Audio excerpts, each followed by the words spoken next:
मित्रांनो, welcome to PK channel. जर तुम्हाला जमीन मोजणीमध्ये शिकायचं असेल किंवा सरकारी कागदपत्रे याबद्दल जर माहिती हवी असेल तर चॅनल सबस्क्राईब करा. तसेच मित्रांनो, तुम्हाला जमीन मोजणीबद्दल काही प्रॉब्लेम असेल किंवा माहिती हवी असेल, तसेच तुमच्या नकाशामध्ये काय प्रॉब्लेम असेल, नकाशा दुरुस्ती करायचा असेल तर तुम्ही माझ्या चॅनलवरती बघू शकता. मी नवीन नवीन व्हिडिओ अपलोड करत असतो, तिथे तुम्ही जाऊन तुमची माहिती मिळवू शकता व तुमचे प्रॉब्लेम सॉल्व्ह करू शकता. तसे मित्रांनो, तुम्हाला प्रॉब्लेम जर काही मोठा असेल तर तुम्ही मला व्हॉट्सअपला कनेक्ट होऊन तुमचे प्रॉब्लेम सॉल्व्ह करू शकता. तर मित्रांनो, ह्या व्हिडिओमधून एक अत्यंत महत्त्वाचा विषय शेतकऱ्यांसाठी घेऊन आलेला आहे, ते म्हणजेच हद्द कायम मोजणीची नोटीस. हद्द कायम मोजणीची नोटीस आपण बघणार आहे, समजून घेणार आहे आणि त्याच्यावर आपण चर्चा करणार आहे. तर मित्रांनो, ही नोटीस आली तर काय करावे, वर ही नोटीस आली नाही तर मोजणीला आपण हजर राहिलो नाही तर काय होणार ते आपण बघणार आहोत. आपल्याकडे दोन नोटीस आहेत, एक म्हणजे एक टायपिंग केलेलं आहे आणि एक लिखित आहे. तर आपण हा लिखित बघूया पहिल्यांदा. तर मित्रांनो, भूमी अभिलेख विभाग महाराष्ट्र शासन हद्द कायम मोजणीची नोटीस एक तुम्हाला कधी आलेला आहे बघूया आपण.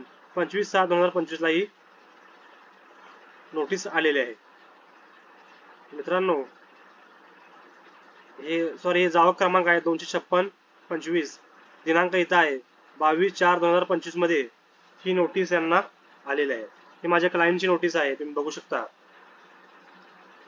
मित्रांनो, त्यांचे नाव आहे इथं प्रतीक तुषार माणिक निगडे, दौंड जिल्हा पुणे.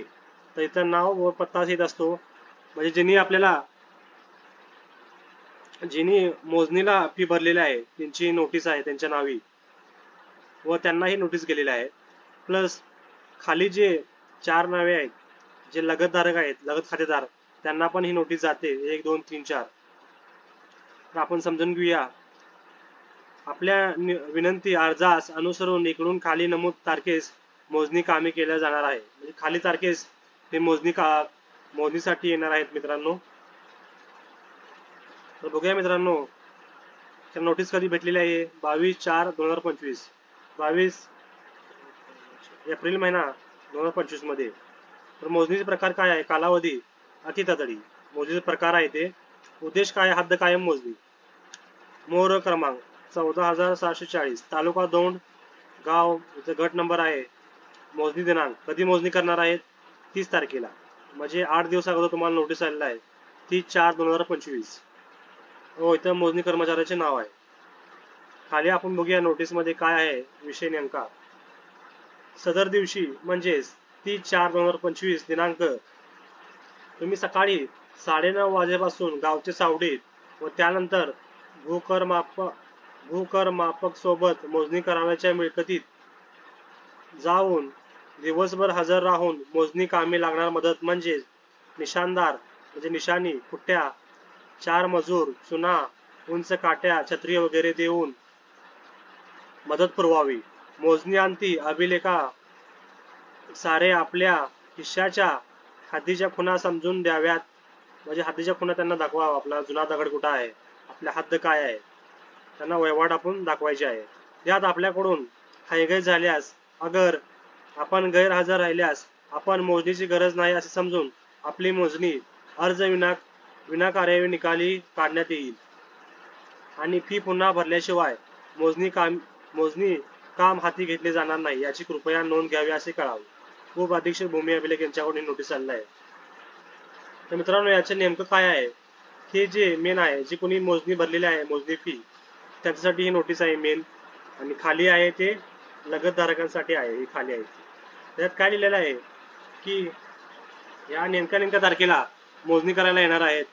त्यासाठी तुम्ही काय करायचं आहे की तुम्हाला चुना, मजूर व काट्या वगैरे देऊन मदत करायची आहे. त्याच ठिकाणी सकाळी लवकर जाऊन तिथं हजर राहायचं आहे आणि तुमच्या नकाशाप्रमाणे अभिलेखाप्रमाणे हद्दीच्या जुना खुणा व तुमची वहिवाट दाखवायची आहे. हे दाखवणं गरजेचं आहे.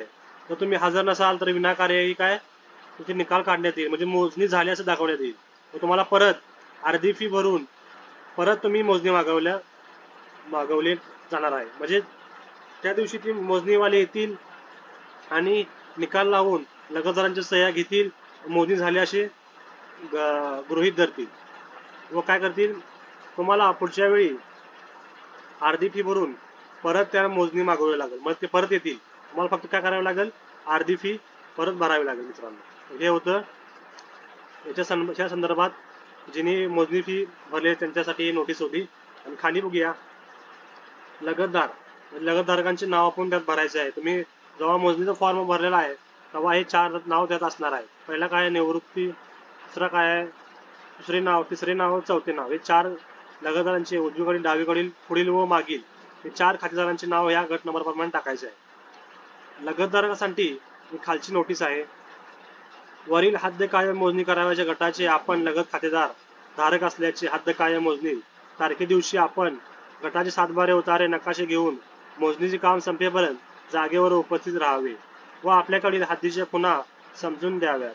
गैरहजर राहिल्यास नव्याने हद्दीच्या खुणा समजावून सांगितल्या जाणार नाहीत व त्याबाबत कोणतीही तक्रार ऐकली जाणार नाही याची कृपया नोंद घ्यावी. तर मित्रांनो, त्यामध्ये काय आहे लगतधारकांसाठी की आपण सातबारा व नकाशा आणि काय मोजणीचे कागदपत्रे असतील ते घेऊन तिथं मोजणीच्या ठिकाणी उभं राहायचं आहे. त्यांना आपली वहिवाट दाखवायची आहे आणि आपले जुने दगड दाखवायचे. असे जर तुम्ही गैरहजर राहिला तर ती मोजणी करून जातील व पुन्हा तुमचे वहिवाट ते अंदाजे उचलून घेऊन जातील. पुढच्या वेळी येतील तर मित्रांनो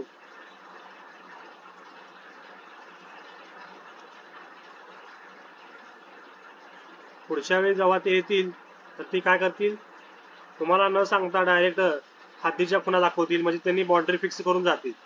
तुम्हाला त्यांचा काय होणार, पश्चाताप होणार मित्रांनो.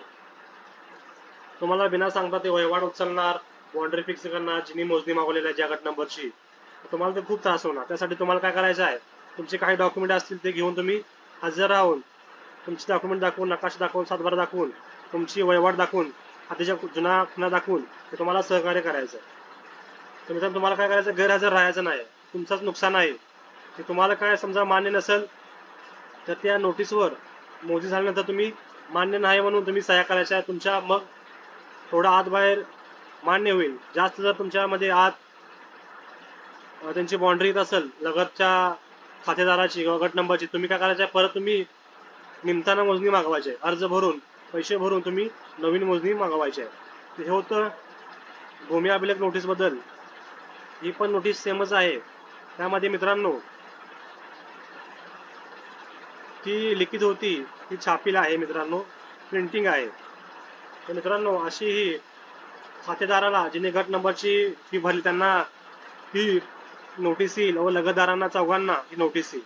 तर हे होतं आजच्या व्हिडिओबद्दल मित्रांनो, की जमिनीची नोटीस आल्यावर काय करायचं मित्रांनो. मी तुम्हाला सांगितल्याप्रमाणे तुमचे काही डॉक्युमेंट आहेत ते घेऊन सातबारा, म्हणजे सातबारा, तुमचे नकाशे, जुने काही रेकॉर्ड असतील ते घेऊन तुम्हाला हजर राहायचे आहे.